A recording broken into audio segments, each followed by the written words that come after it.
Hey all race fans, how y'all doing today?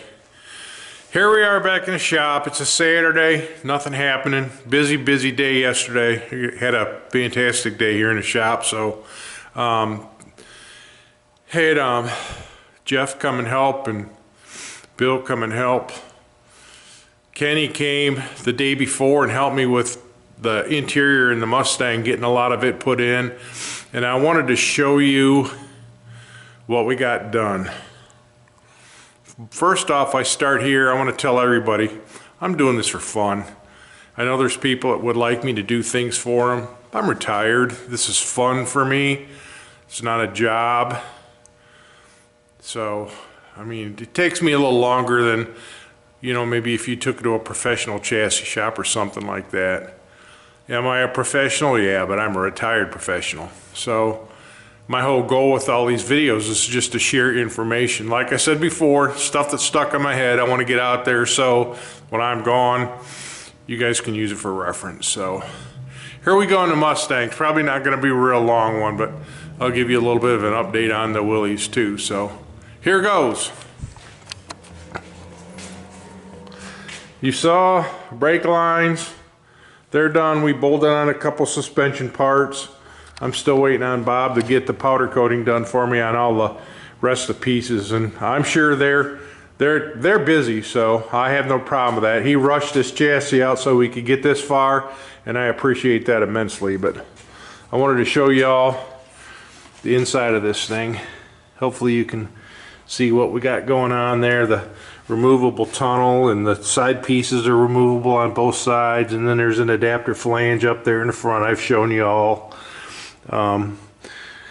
Those 63 pieces I had to paint gloss black, and we bolted the seats in it. In the back you can see all that stuff there. I wanted you to see all that. You know, one of the things you'll notice in some of these, I'll try to give you a little bit better detail, but I try to be real careful lining up all the beads, and I told you that before when I was pulling the panels out and everything.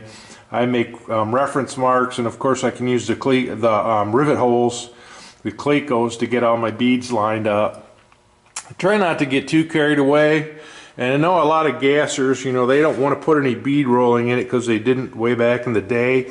But way back in the day, the interiors didn't last very long. They fell out of the cars. So use a standard mill finish aluminum. In a year, it's white. It looks horrible, and the vibration from exhaust noise and everything else cracks the panels all up. So I'm a bead roll guy. I mean, I hate to say it, but I mean, these people, you know, they invest their heart into these cars, and you don't want them falling apart in a year or two. So the tubs, as you can see back in there, I painted them gloss black. I use like an etch primer on those, and then I use urethane black, just a single stage black paint on them, so they stay nice and shiny. The satin color inside is an acrylic enamel. Now, I've said that before, all acrylic enamels are the same, so you want to go to Tractor Supply or Rural King and somewhere to buy paint, just make sure you use acrylic enamel hardener. In the back end here, we got the tin work all put in, it's all finished up. Bill mounted the fuel pump and the electrical disconnect for me in the back. I don't really like those switches, but it's what they brought me. They do work well, they're just, to me, seem a little clumsy, so I put a cotter pin in this, and it's a little wobbly, so I think I'm going to go to the hardware store and get a roll pin to stick in that hole. But I was telling you, like here in the back, it's riveted from the bottom, and I use a backup washer here on the top, you know, where I can. In steel, like down here, this panel here's the rear valance. That's steel. You don't really need a backup washer there, but in the aluminum, I use a backup washer just to make everything last longer. So that's what the interior looks like. And I think I'd shown you the dash. You know, show you how I do the back here. Hopefully you can see this okay.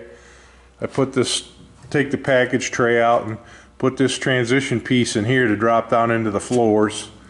I mean, I don't take the package tray out of all of them, but I had to notch this one so much to clear this tube, it didn't make any sense to leave it in there. So get a rear view of it all. Sorry you're looking into that light, but then the dashboard. We got all the pedals. The pedals are stuck in it now. You got to do that before anything, so you know everything moves nice and free.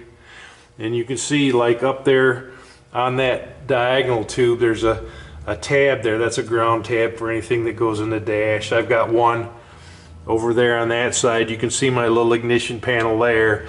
They want you to hide the MSD, so Karen and Jerry will put the MSD box up behind the glove box, so that opens up and everything. We got that cleaned up, and she's coming along pretty good.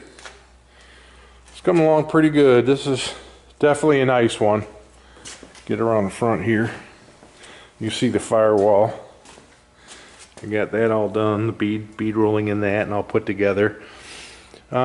Usually when you're doing a car like this, you end up with anywhere from 35 to 38 pieces of aluminum in it. Takes a lot of work, about a week and a half to get this far, so now I've done a lot of them. But this is how I do it. And like I say, there's other guys out there that will, you know, do different things and, you know, all new kinds of fangled ways to put tin in cars, but we're not building top sportsman cars, as I said before. We're building fun bracket cars and or gassers like this. They're in.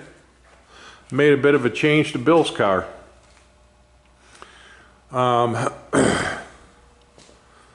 Struggled with this one a little bit.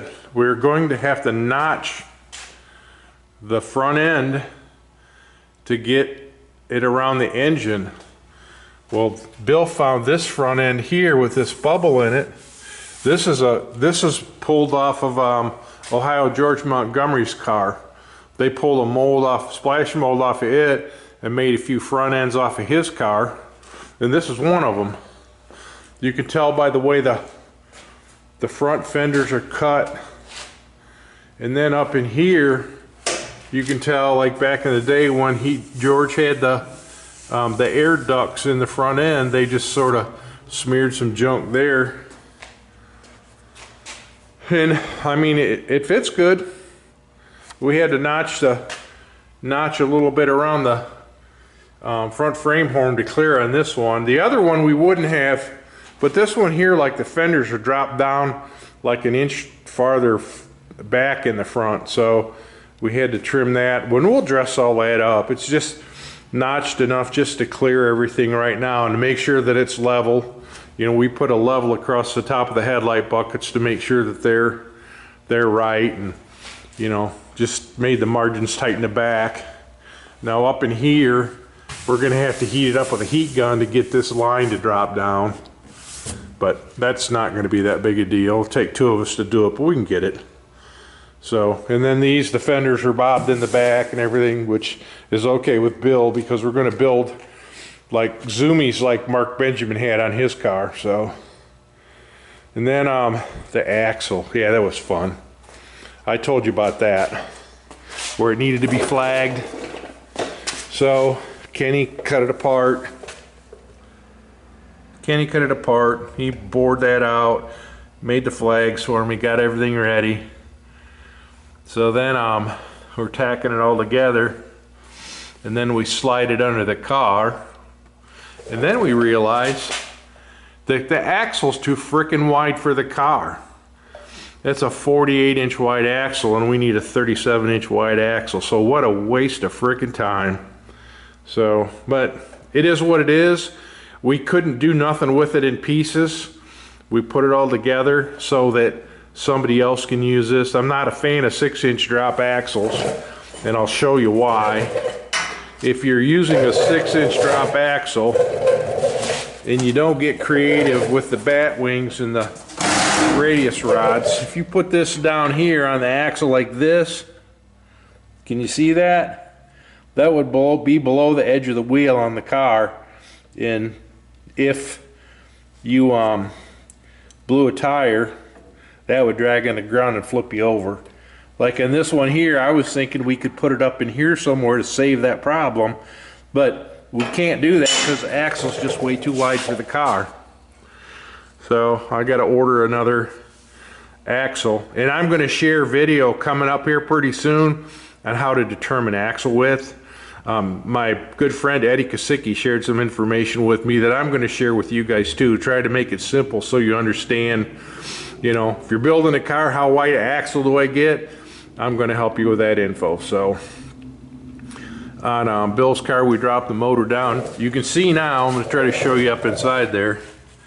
You can see now how the valve cover clears that front end, which is awesome. And then it also gives me more room to get the headers out of there, which I thought with the other front end was going to be a real biggie, but this is like a one piece. The other front end was, the fenders bolted on and had a flange that ate up some of that room, but hey, we're good now. We got this. The engine's in it at like a 1.5 degree angle downward in the back, which is great. So everything's looking good so far. The axle, as you can tell, when we put it in, there's going to be clearance like for the motor and everything else. All the steering will be good. So the only thing I got to figure out is how to get the steering box in this thing. I might have to use a Corvair box. I ain't figured that one out yet, but I will. It'll be good. On the Chryslers, the tough part on this one is the oil pump, where it's at. See, the oil pump is right here, and that doesn't leave me much room through here. I think I can get a steering shaft through there and get the box mounted up front, but it's going to be tricky, but I've done tougher stuff. So anyways, one of the things I noticed on this, and you can see it right here, when they pull the mold, George had a sticker on the car right there, and I don't quite know what it says. Oh, it says auto light spark plugs. And that came through in the mold. I think that's awesome. So anywho, that's where I'm at in the shop. I'm downloading the video now, one on the brake lines. This is the one on the tin work, which will follow in a few days. I'm gonna go on a road trip with my wife, so got some things to take care of before I head out. Thanks for watching, everybody.